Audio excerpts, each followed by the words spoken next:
Hello dear students, heredity and evolution ह्या चॅप्टरच्या 4th पार्टमध्ये आज आपण शिकणार आहोत सेंट्रल डोग्माची प्रोसेस इन डिटेल. याच्या आधीच्या 3 व्हिडिओजमध्ये आपण बघितलं एक इंट्रोडक्शन, जीन्स काय असतात, क्रोमोझोम, डीएनए, आरएनए हे सगळे पार्ट आपण बघत आलो, व्यवस्थित समजून घेतलं. ते पार्ट जर तुम्ही पाहिले नसतील तर आधी तो व्यवस्थित बघून घ्या, समजून घ्या, बिकॉज ते जे स्ट्रक्चर्स आपण शिकलोय इट वॉज प्रिपरेटरी. सगळे ते जे सेशन्स होते ते सगळे प्रिपरेटरी सेशन्स होते आजच्या व्हिडिओ मधलं जे काही नॉलेज आहे ते गेन करण्यासाठी. सो त्यातला पार्ट जर तुम्हाला माहित नसेल तर it will be more difficult for you to understand the concept of central dogma. हे व्यवस्थित समजून घ्या. बिफोर स्टार्टिंग थोडीशी छोटीशी अनाउन्समेंट आहे. आपल्या क्लासेसचे ऍडमिशन्स चालू आहेत आणि एक बॅच आपली ऑलमोस्ट फुल झालेली आहे. लास्ट काही 8-9 ऍडमिशन्स राहिलेले आहेत. सो ज्या स्टुडंट्सना लाईव्ह क्लासेस थ्रू पूर्ण वर्षभर माझ्याकडे सायन्स शिकायचं असेल त्या स्टुडंट्सनी लवकरात लवकर मला अप्रोच करा आणि येस आपण आपल्या लाईव्ह सेशन्समध्ये भेटूच लवकर.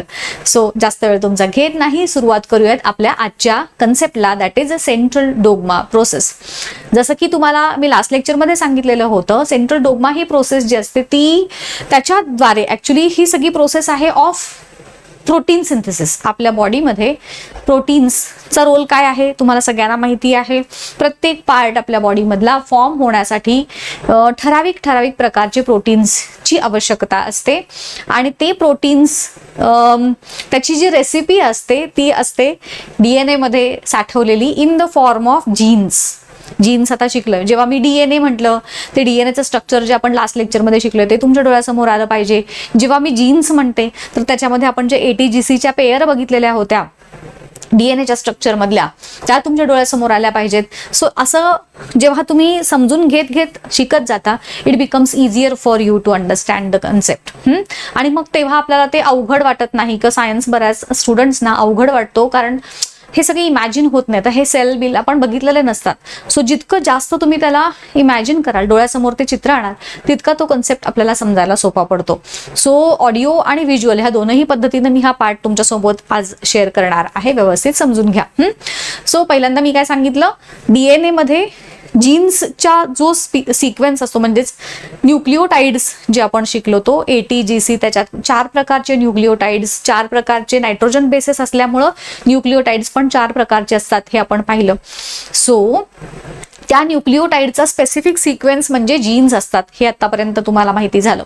आता त्या न्यूक्लिओटाइडचा स्पेसिफिक सिक्वेन्स हा डिसाइड करतो फॉर्मेशन ऑफ एक स्पेसिफिक प्रोटीन जे आहे. फॉर एक्झाम्पल समजा जसं की आपण 9th मध्ये बघितलेलं होतं ना सिकल सेल ॲनिमियाच्या बाबतीत व्हॅलिन वगैरे हे जे प्रोटीन्स, हे जे अमिनो ॲसिड्स आहेत तर ते रिस्पॉन्सिबल असतात तो आपल्या आरबीसीचा एक स्पेसिफिक शेप येण्यासाठी. सिकल शेप येण्यासाठीचं जे प्रोटीन आहे ते वेगळं आहे. ग्लुटॅमिक ॲसिड बघितलेलं होतं आणि व्हॅलिन आपण हे 2 अमिनो ॲसिड्स बघितलेले होते. सो ग्लुटॅमिक ॲसिड फॉर्म झालं की आरबीसीचा शेप चेंज झाला, त्याच्याऐवजी व्हॅलिन फॉर्म झालं की आरबीसीचा शेप चेंज होतो. सो त्याच्यासाठीचा जो सिक्वेन्स आहे तो जीन्स जे आहेत ते आपल्या डीएनए मध्ये असतात. आता मी जसं लास्ट लेक्चरमध्ये तुम्हाला सांगितलेलं होतं की डीएनए हा सायटोप्लाझम मध्ये येत नाही आणि प्रोटीन सिंथेसिसची जी प्रोसेस आहे ती न्यूक्लियसमध्ये होत नाही. आणि मग ह्याच्यावरती आपल्या बॉडीमध्ये एक सुवर्ण मध्य असा साधला जातो की डीएनए काय करतो, स्वतःमध्ये जे काही न्यूक्लिओटाइडचा सिक्वेन्स आहे त्याची एक कॉपी बनवतो. त्या कॉपीला आपण म्हटलं mRNA आणि मग ती कॉपी पाठवली जाते पुढे इनटू द सायटोप्लाझम आणि मग त्याच्या तो जो मेसेज आहे मी लास्ट तुम्हाला सांगितलं ना लास्ट लेक्चरमध्ये की ती जी रेसिपी आहे तर रेसिपी एका चिठ्ठीच्या स्वरूपामध्ये जसं पाठवली जाते आउट ऑफ द न्यूक्लियस आणि मग ते 3 RNA जे mRNA आहे, rRNA आहे आणि tRNA आहे हे 3 मिळून ती रेसिपी वाचतात आणि त्यानुसार अमिनो ॲसिडची जी काही सिक्वेन्स आहे ती फॉर्म केली जाते. सो ती कशी एक्झॅक्ट प्रोसेस काय आहे 3 स्टेप्समध्ये होते असं आपण बघितलं. Transcription, translation, translocation. So translation आणि ट्रान्सलोकेशन ह्या प्रोसेसेस सायमल्टेनियसली चालतात into the cytoplasm, whereas ट्रान्सक्रिप्शनची जी प्रोसेस आहे it takes place into the nucleus. फरक लक्षात आला. ट्रान्सक्रिप्शन न्यूक्लियसमध्ये, ट्रान्सलेशन आणि ट्रान्सलोकेशन सायटोप्लाझम मध्ये होतात. असं विचारत जात नाही पण तुमच्या तुम्हाला माहित असू देत ह्या सगळ्या छोट्या छोट्या ज्या बारकावे आहेत ते. सो पहिल्यांदा आपण बघूयात आपल्या ट्रान्स्क्रिप्शनच्या प्रोसेसकडे. मी तुम्हाला इथेच याच्याच वरती डिटेल सांगते. एक मिनिट, आपल्याकडे कुठली ब्लँक साईड आहे का? याच्याच वरती एक्सप्लेन करते. ट्रान्स्क्रिप्शनची प्रोसेस होताना सगळ्यात पहिली स्टेप जी काय होते ती म्हणजे आपला जो DNA आहे हा जो डबल हेलिकल फॉर्म मध्ये असतो, डबल हेलिकल स्ट्रक्चर आहे, राईट. सो तो DNA असा डबल हेलिकल स्ट्रक्चर त्याचं अनवाइंड होतं आणि त्याचे 2 स्ट्रँड्स सेपरेट होतात. ही पहिली स्टेप ट्रान्स्क्रिप्शन प्रोसेसची, ही पहिली स्टेप आहे की DNA अनवाइंड होतो आणि त्याचे 2ही स्ट्रँड्स सेपरेट होतात. आता ही प्रोसेस होण्यासाठी जे एन्झाईम तुम्हाला सगळ्यांना माहिती आहे, एन्झाईम हे स्पेसिफिक केमिकल असतात की जे आपल्या बॉडीमधल्या वेगवेगळ्या प्रोसेसेस ऑर रिॲक्शन्स घडवून आणण्यासाठी मदत करतात. सो ही प्रोसेस घडवून आणण्यासाठी जे एन्झाईम रिस्पॉन्सिबल असतं ते आहे RNA पॉलिमरेज. हे नाव लक्षात ठेवायचं.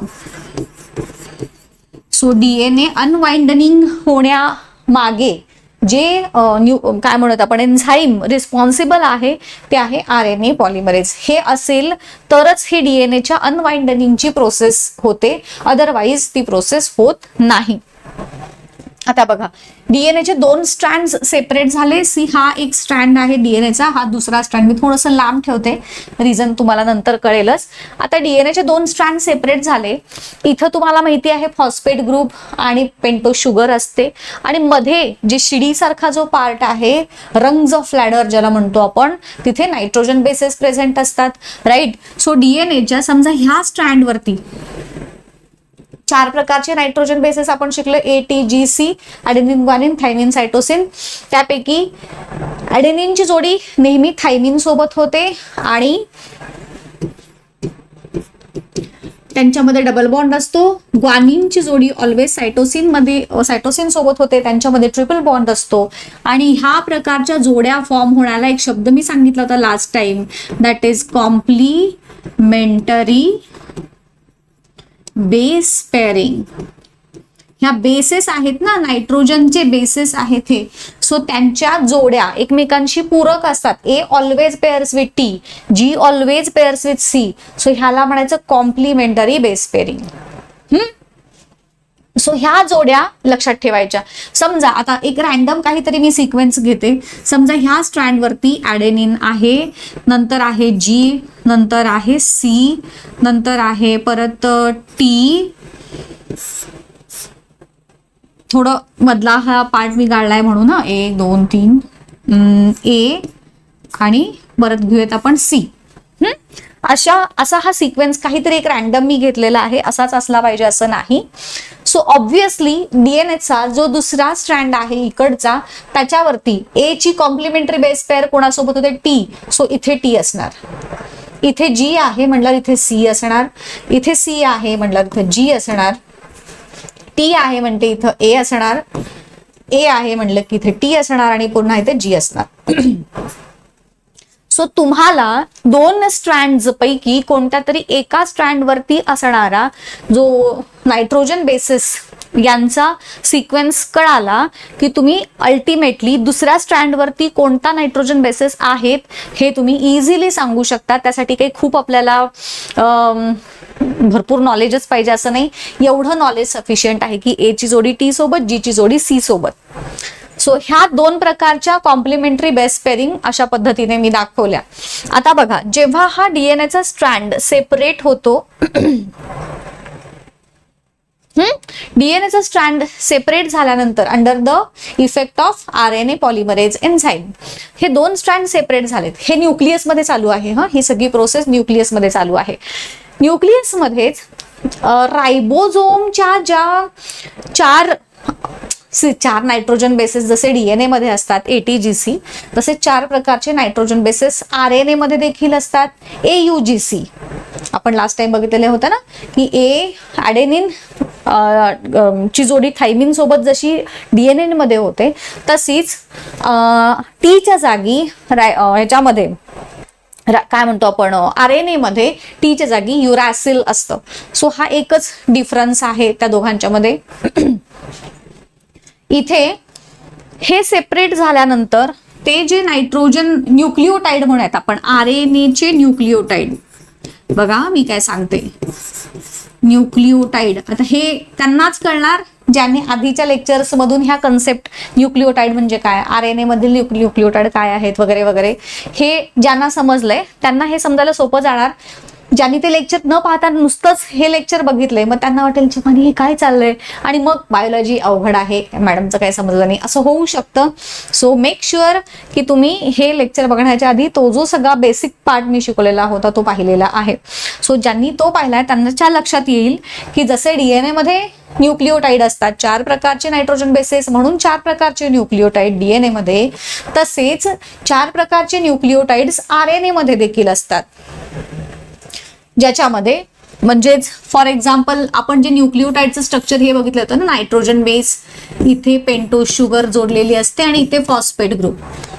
मग इथे समजा ॲडेनिन असेल तर तो झाला ॲडेनिन असणारा न्यूक्लिओटाइड, मग ग्वानिन असणारा, सायटोसिन असणारा आणि युरॅसिल असणारा. सो 4 प्रकारचे न्यूक्लिओटाइड हे RNA मध्ये असतात. आता हे न्यूक्लिओटाइड जे आहेत ते न्यूक्लिओटाइड्स रॅन्डमली फिरत आहेत इनटू द न्यूक्लियस. सायटोप्लाझम मध्ये पण आहेत, न्यूक्लियस मध्ये. आता ते जे रॅन्डमली फिरत असणारे न्यूक्लिओटाइड्स आहेत ते आता काय होणार, ह्या 2 स्ट्रँड्स पैकी कोणत्या तरी एका स्ट्रँडला येऊन अटॅच होणार, आयदर ह्या किंवा या. ठीक आहे, समजा आपण आता ह्या स्ट्रँडला अटॅच होणार असं इमॅजिन करू. सो आता इथं मी जसं म्हणलं RNA मधले न्यूक्लिओटाइड कोणते आहेत, AUGC. ॲडेनिनची जोडी युरॅसिल सोबत, ग्वानिनची जोडी सायटोसिन सोबत. मग ह्या पद्धतीनं जाऊया. चला, इथे आहे A, इट मीन्स इथे आहे T, राईट. इथं आहे G, इट मीन्स इथं आहे C, C म्हणजे G, T म्हणजे A. इथं T आहे तो T काही चेंज होणार नाही. इथं A म्हणजे अगेन U आणि C म्हणजे G. सो अशाच पद्धतीचा एक नायट्रोजन बेसेसचा एक सिक्वेन्स इथं जो मी ब्लू कलरनं दाखवलाय, होप तुम्हाला दिसतोय, तो फॉर्म झाला. आणि हा जो ब्लू कलरनं फॉर्म झालेला सिक्वेन्स आहे हा आहे आपला मेसेंजर RNA. मेसेंजर RNAचं काम काय बघितलेलं होतं आपण की what it does, it passes or transfers the message from DNA into the cytoplasm. मग कसला मेसेज, तर त्यानं काय केलं, एक तुम्ही ऑब्झर्व केलं का रे, बघा हा सिक्वेन्स आणि हा सिक्वेन्स दोनही सेम आहेत. डिफरन्स फक्त टीच्या ऐवजी इथं टी घेतला का मी, इथं सॉरी, इथं U येईल. सो इथं टीच्या ऐवजी युरॅसिल आलाय, बाकी सगळा सिक्वेन्स सेम आहे. म्हणजेच इन अदर वर्ड्स आपण काय म्हणूयात, दुसऱ्या स्ट्रँड वरती जो काही न्यूक्लिओटाइडचा सिक्वेन्स होता त्याची काय तयार झाली, इथे एक कॉपी तयार झाली. आता मी जसं मगाशी सांगितलं तसं ह्या कॉपीचा हा जो सिक्वेन्स आहे याच्यावरून मी दुसरा हा mRNA इथून पुढे सायटोप्लाझम मध्ये जाणार आहे नंतर. मग याच्यावरती जो सिक्वेन्स आहे त्याच्यावरून मी त्याच्या कॉम्प्लिमेंटरी बेस पेअर काय असणार हे इझिली सांगू शकते की नाही. मला फक्त हा निळाच भाग माहिती आहे. आता हा येल्लो पार्टला इग्नोर करा, मला फक्त हा ब्लू वाला पार्ट माहिती आहे. तर फ्रॉम दॅट सिक्वेन्स ऑफ न्यूक्लिओटाइड मी त्याचे कॉम्प्लिमेंटरी बेस पेअरिंग सांगू शकते की नाही, सांगू शकते. सो त्याच्यावरून मग हे जे काही न्यूक्लिओटाइड्स किंवा नायट्रोजन बेसेसचा सिक्वेन्स आहे त्याची पुन्हा बेस पेअरिंग होते. ते कसं होतं ते मी पुढे सांगेनच तुम्हाला. आणि मग त्याच्यावरून काय होणार, जे काही एखाद्या स्पेसिफिक कॅरेक्टरसाठी रिस्पॉन्सिबल असणारे प्रोटीन्स आपल्या बॉडीमध्ये फॉर्म होतात. कसं ते सांगेनच मी पुढे, डू नॉट वरी. सो आता ही प्रोसेस कळाली का, बघा ट्रान्सक्रिप्शनची पुन्हा एकदा शॉर्टमध्ये सांगते. ट्रान्सक्रिप्शन प्रोसेसमध्ये सगळ्यात आधी होतो DNA unwind under the effect of enzyme RNA polymerase. ते 2 स्ट्रँड्स DNAचे सेपरेट झाल्यानंतर दोनही पैकी कोणत्या तरी एका स्ट्रँड्सला हे जे इथं दिसत आहेत ते RNA चे न्यूक्लिओटाइड येऊन अटॅच होणार and they will form complementary base pairing with DNA चे नायट्रोजन बेसिस. DNA च्या नायट्रोजन बेसिस सोबत RNA चे न्यूक्लिओटाइड्स कॉम्प्लिमेंटरी बेस पेअर हे नायट्रोजन बेसिस आहेत ना, AUGC ATGC आपण नायट्रोजन बेस म्हटले. सो त्या दोघांच्या जोड्या म्हणजेच बेस पेअरिंग. सो ह्या बेस पेअर्स तयार झाल्या आणि मग हा जो तयार झालेला mRNA आहे तो बाजूला येईल इनटू द म्हणजे from nucleus into the cytoplasm via nuclear pores. न्यूक्लियसचं स्ट्रक्चर लेक्चर नंबर 1 मध्ये मी तुम्हाला दाखवलेलं होतं. न्यूक्लियसच्या स्ट्रक्चर मध्ये आपण बघितलं होतं ना, हे असं डबल मेम्ब्रेन असतं न्यूक्लियस मध्ये.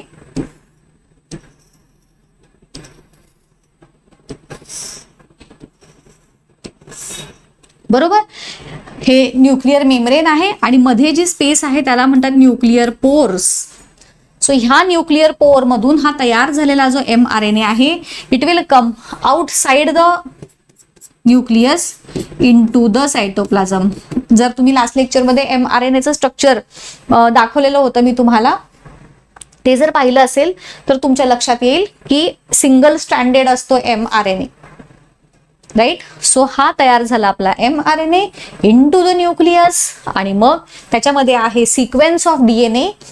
एका जो स्ट्रँड आहे त्या स्ट्रँडवरचा सिक्वेन्स आहे आणि तो तिथून येतो इनटू द सायटोप्लाझम आणि इथं एक त्याचे पिक्टोरियल रिप्रेझेंटेशन आहे. हा DNA आहे बघा, हा डबल हेलिकल स्ट्रक्चर मध्ये आहे, तो अनवाइंड झाला. इथं कुठंतरी इथे आहे बघा RNA polymerase. I think he तुमच्या पुस्तकातली डायग्राम आहे. सो असं देतील तुम्हाला आणि एक्सप्लेन डायग्रामवरती आधारित जे प्रश्न असतात त्याच्यावर तुम्हाला विचार जाईल की एक्सप्लेन ही स्ट्रक्चर किंवा ही प्रोसेस काय आहे ती एक्सप्लेन करा, असा प्रश्न तुम्हाला विचारला जाऊ शकतो. सो दिस इज ट्रान्सक्रिप्शनची प्रोसेस आणि हे दोन DNAचे स्ट्रँड सेपरेट झाले. इथं दिसतंय तुम्हाला, येस इथे बघा T ची जोडी A बरोबर, A ची जोडी U, आता जे तुम्हाला दाखवलेलं होतं तेच. आणि मग हा सिक्वेन्स इथं जो दिसतोय हा सिक्वेन्स आणि हा सिक्वेन्स इफ यू ऑब्झर्व हे दोन्हीही सेम आहेत. सो DNA ची या स्ट्रँडची एक कॉपी तयार झाली थोडक्यात, ज्याला जोडलंय इथं नाव दिलंय बघा टेम्पलेट स्ट्रँड. टेम्पलेट स्ट्रँड म्हणजे ज्या स्ट्रँडला DNA जोडला mRNA अटॅच झालाय तो टेम्पलेट स्ट्रँड. ठीक आहे. सो त्या टेम्पलेट स्ट्रँडला mRNA जोडलाय आणि मग हा जसा जसा ही जोडली जाईल, ह्या जोड्या तयार होतील तसा तसा हा mRNA न्यूक्लियस मधून इथे बाहेर आलेला दिसेल तुम्हाला. आणि जसा mRNA बाहेर येईल, आता ही प्रोसेस सुरू कधी होणार आणि संपणार कधी, त्याला एक स्टार्ट कोडॉन असतो आणि एक एंड कोडॉन असा पण एक सिक्वेन्स असतो स्पेसिफिक न्यूक्लिओटाइडचा. तो पुढे डिटेल तुम्ही शिकणार आहात 11वी 12वीला गेल्यानंतर. म्हणजेच ही प्रोसेस जी आहे mRNA तयार होण्याची किंवा DNA जो आहे तो अनवाइंड होऊन पुन्हा रिवाइंड होण्याची जी सगळी प्रोसेस आहे ती कधीतरी थांबली पाहिजे आणि कधीतरी सुरू झाली पाहिजे. तर त्यासाठी सुद्धा स्पेसिफिक न्यूक्लिओटाइडचा सिक्वेन्स रिस्पॉन्सिबल असतो. आणि त्या पद्धतीनं मग ही प्रोसेस स्टार्ट होते आणि एंड देखील होते.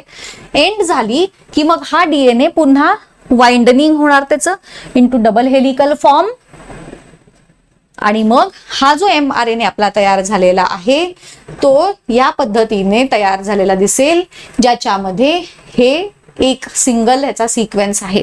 आता इथे जे न्यूक्लिओटाइडचा सिक्वेन्स आहे ऑन mRNA, इथे एक स्पेसिफिक टर्मिनॉलॉजी सांगते बघा. mRNA वरती असणाऱ्या न्यूक्लिओटाइडचा सिक्वेन्स आपण जेव्हा काउंट करतो किंवा कन्सिडर करतो तेव्हा तो सिंगल किंवा डबल असं न करता 3 न्यूक्लिओटाइडचा एक ग्रुप बनवला जातो. कशासाठी? तर त्याच्या मागे एक रिझन आहे. अमिनो ऍसिड्स फॉर्म होत असताना mRNA आणि tRNA ह्यांची जेव्हा जोडी तयार होते ना, तर tRNA वरती पण 3 न्यूक्लिओटाइडचा सिक्वेन्स असतो आणि mRNA वरती पण 3 न्यूक्लिओटाइडचा असा सिक्वेन्स आहे. सो त्यांची जोडी तयार होत असताना इट बिकम्स इझियर. म्हणून आपण हा जो सिक्वेन्स आहे, जसं की इथे UUC दिसतंय किंवा इथं CUU दिसतंय इथं पहिल्यांदा. सो धिस सिक्वेन्स ऑफ 3 न्यूक्लिओटाइड्स, 3 न्यूक्लिओटाइडचा हा जो एक ग्रुप तयार झाला त्याला म्हणतात ट्रिपलेट कोडॉन. ट्रिपलेट तिघांचा ग्रुप आहे म्हणून, आणि जो mRNA वरती असणाऱ्या 3 न्यूक्लिओटाइडचा एक ग्रुप असतो, हे लिहून ठेवा हा. mRNA वरती असणाऱ्या 3 न्यूक्लिओटाइडचा एक ग्रुप जो असतो त्याला म्हणतात ट्रिपलेट कोडॉन, आणि tRNA वरती जो 3 न्यूक्लिओटाइडचा ग्रुप असतो त्याला म्हणतात अँटी कोडॉन. सो ते मी पुढे तुम्हाला सांगेनच जेव्हा आपण ट्रान्सलोकेशन शिकणार आहोत. आता आपण हे फोकस केलाय फक्त ट्रान्सक्रिप्शन या प्रोसेसवरती. कोडॉन कळाले तुम्हाला. आता हा जो पार्ट आहे, असे हे न्यूक्लिओटाइडचा हा जो स्पेसिफिक सिक्वेन्स आहे, हा सिक्वेन्स एक समजा एक अमिनो ऍसिड घेऊन आला, हा सिक्वेन्स दुसरा अमिनो ऍसिड घेऊन येणार, हा सिक्वेन्स तिसरा अमिनो ऍसिड घेऊन येणार. म्हणजे आता बघा, म्हणजे फॉर एक्झाम्पल मी जसं म्हटलं तुम्हाला, ह्या mRNA वरती असणारा कोडॉन आणि tRNA वरती असणारा अँटी कोडॉन, ह्या दोघांमध्ये पण परत पुढे जाऊन कॉम्प्लिमेंटरी बेस पेअरिंग तयार होते. फॉर एक्झाम्पल समजा इथे CUU आहे, इट मीन्स tRNA वरती काय असणार सांगा. इथं CUU आहे म्हटल्यावर इथं काय येणार, tRNA वरती C ची जोडी होणार G सोबत, U ची जोडी होणार A सोबत, इथं A सोबत. सो tRNA घेऊन येणार ह्या तिघांना. mRNA वरती CUU आहे म्हणजे tRNA वरती असणार GAA, जो सेम सिक्वेन्स असणार DNA मध्ये. DNA मधला थोडक्यात ऐका, DNA मध्ये जो दुसरा स्ट्रँड होता त्या स्ट्रँड वरचा जो सिक्वेन्स आहे तो आणि tRNA वरचा सिक्वेन्स हा दोनही सेम असणार. लक्षात आलं सगळ्यांच्या? आय होप क्लिअर झालं. नसेल तर मला कमेंट करून नक्की विचारा की मॅम हे नाही समजलं, ते नाही समजलं, पुन्हा एकदा सांगाल का? I will explain. सो ह्या कोडॉन आतापर्यंत आता एवढंच लक्षात ठेवा, हे tRNA नसेल लक्षात आला तर लीव इट अजून, कारण मी तो शिकवलेला नाहीये, जस्ट आता सांगून ठेवला. mRNA लक्षात आला का? बघा कशा पद्धतीने तयार झाला. त्याच्यावरती असणाऱ्या 3 न्यूक्लिओटाइडचा एक ग्रुप जो तयार होतो त्याला कोडॉन म्हणतात, आणि तो तिघांचा ग्रुप असल्यामुळे त्याचं नाव आहे ट्रिपलेट कोडॉन. सो आपल्या भारतीय शास्त्रज्ञ, भारतामधले जे डॉक्टर होते हरगोविंद खुराना, यांनी अशा प्रकारचे 20 अमिनो ऍसिडचा जो सिक्वेन्स आहे, इथं तुम्हाला दाखवते, असे 20 अमिनो ऍसिड्स हे आहेत. अमिनो ऍसिड्स शॉर्ट फॉर्म मध्ये, ही त्यांची लॉंग फॉर्म मधली नावं आहेत, आणि हे त्याच्यामध्ये असणारे सिक्वेन्स ऑफ न्यूक्लिओटाइड्स आहेत. दिसते का? TTA, TTG, CTA वगैरे वगैरे. सो ह्या पद्धतीनं ऍक्च्युली त्यांनी RNAचा सिक्वेन्स वरती ऍक्च्युली वर्क केलेलं होतं खरं तर, म्हणजे तर T च्या ऐवजी U असं ह्या पद्धतीनं. पण इथे हा जो टेबल दिलाय इथे थोडंसं सिम्प्लिफाईड फॉर्म मध्ये दिलाय. सो हे 20 वेगवेगळ्या प्रकारचे सिक्वेन्स आहेत वेगवेगळ्या अमिनो ऍसिड साठी. म्हणजे जर आपल्या बॉडीमध्ये बघा, फॉर एक्झाम्पल इथं जसा हा ग्लुटामिक ऍसिड तुमच्या ओळखीचा आहे, जो आपण आपला कोणतो सिकल सेल अॅनिमिया मध्ये बघितलेला होता.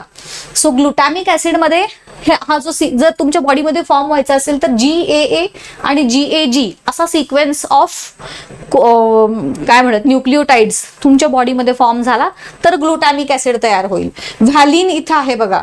सो ह्या याच्यात दिसतंय तुम्हाला व्हॅलिन, GTA, GTC, GTG, GTT वगैरे. So this is the sequence की ज्याच्या थ्रू आपल्या बॉडीमध्ये व्हॅलिन नावाचा अमिनो ऍसिड तयार होईल. बरोबर. सो अशा प्रकारचे वेगवेगळे 20 प्रकारचे अमिनो ऍसिड्स चा सिक्वेन्स डॉक्टर हरगोविंद खुरानांनी आपल्याला दिलेला होता. सो त्याच्यासाठी त्यांना नोबेल प्राइज मिळालेलं होतं. हे लक्षात ठेवायचं 1 मार्कासाठी. इंडियन ओरिजिनचे सायंटिस्ट आहेत doctor Hargobind Khorana. 20 amino acids त्यांनी ट्रिपलेट कोडॉनचे 20 अमिनो ऍसिड साठी जे ट्रिपलेट कोडॉनचा सिक्वेन्स असतो तो सिक्वेन्स त्यांनी डिस्कवर केलेला होता. त्यांच्यासोबत अजूनही एक सायंटिस्ट होते. सो त्या दोघांनी मिळून हा सगळा रिसर्च जो आहे तो केलेला होता, आणि त्यासाठी त्यांना नोबेल प्राइज देखील मिळालेलं होतं. So this is the process of transcription. हे सगळं समजलं, पण आता लिहायचं कसं ते पण सांगते. ट्रान्सक्रिप्शनच्या प्रोसेसमध्ये सगळ्यात पहिला पॉइंट तुमचा, ह्याच्यातले कीवर्ड्स हे इथं दिसतंय ते स्क्रीनशॉट करून घ्या आणि तुमच्या नोटबुक मध्ये लिहून घ्या. हे आहे असंच तुमच्या एक्झाम मध्ये तुम्हाला लिहायचं आहे. So synthesis of mRNA from DNA. DNA पासून mRNA तयार होण्याची प्रोसेस आहे ट्रान्सक्रिप्शनची. त्यानंतर मी मगाशी सांगितलं जसं RNA पॉलिमरेज या एन्झाईमच्या प्रेझेन्समध्ये होतं. DNAची जी कॉपी आहे, एक कॉपी तयार होते. आता सगळ्यात पहिल्यांदा काय झालं, DNA अनवाइंड झाला. मगाशी जी डायग्राम दाखवली होती ती डोळ्यासमोर आली का बघा. सगळ्यात आधी DNA अनवाइंड झाला. अनवाइंड झाल्यानंतर RNAचे nucleotide basis, ribo nucleotide basis किंवा त्यालाच तुम्ही RNAचे न्यूक्लियोटाइड बेसिस, जो शब्द तुम्हाला सोपा वाटेल तो शब्द तुम्ही लिहा. आयदर रायबो न्यूक्लियोटाइड बेस लिहा किंवा RNA न्यूक्लियोटाइड बेसिस लिहिले तरी चालतील. ACGU टीच्या ऐवजी युरॅसिलला हे DNAच्या बरोबर अटॅच होतात आणि त्यांच्यासोबत कॉम्प्लिमेंटरी बेस पेअरिंग तयार होतं. कॉम्प्लिमेंटरी बेस पेअरिंगचा अर्थ कळालाय तुम्हाला. ATGC ह्या जोड्या तयार होणं त्याला म्हणायचं कॉम्प्लिमेंटरी बेस पेअरिंग. आणि मग mRNA त्याच्यानंतर येतो सायटोप्लाझम मध्ये आणि मग तो mRNA मध्ये काय आहे तर कोड फॉर अमिनो ऍसिड्स आहे, ज्याच्यामध्ये 3 न्यूक्लियोटाइडचा एक ग्रुप आहे म्हणून त्याला आपण त्या कोड फॉर अमिनो ऍसिडला जो mRNA वरती प्रेझेंट आहे त्या कोडला म्हटलं आपण ट्रिपलेट कोडॉन. तर हे तुमच्या उत्तरामध्ये असणारे कीवर्ड झाले जे तुमच्या एक्झाम मध्ये तुम्ही लिहिलेले आहेत की नाहीत हे चेक केलं जातं. ठीक आहे. सो इथपर्यंत कळालं का बघा, क्लिअर आहे का? असेल तर मला ह्या प्रश्नाचं उत्तर कमेंट करून सांगा की ट्रान्सक्रिप्शनची जी प्रोसेस आहे ती प्रोसेस कोणत्या एन्झाईमच्या प्रेझेन्समध्ये होते. ह्याचं उत्तर मला कमेंट करून नक्की सांगा. व्हिडिओ कसा वाटला तेही कमेंट करून सांगा. काही समजलं असेल तरी सांगा, नसेल समजलं तरी सांगा. Your suggestions and feedback are always welcome. ठीक आहे, चलो, थँक्यू.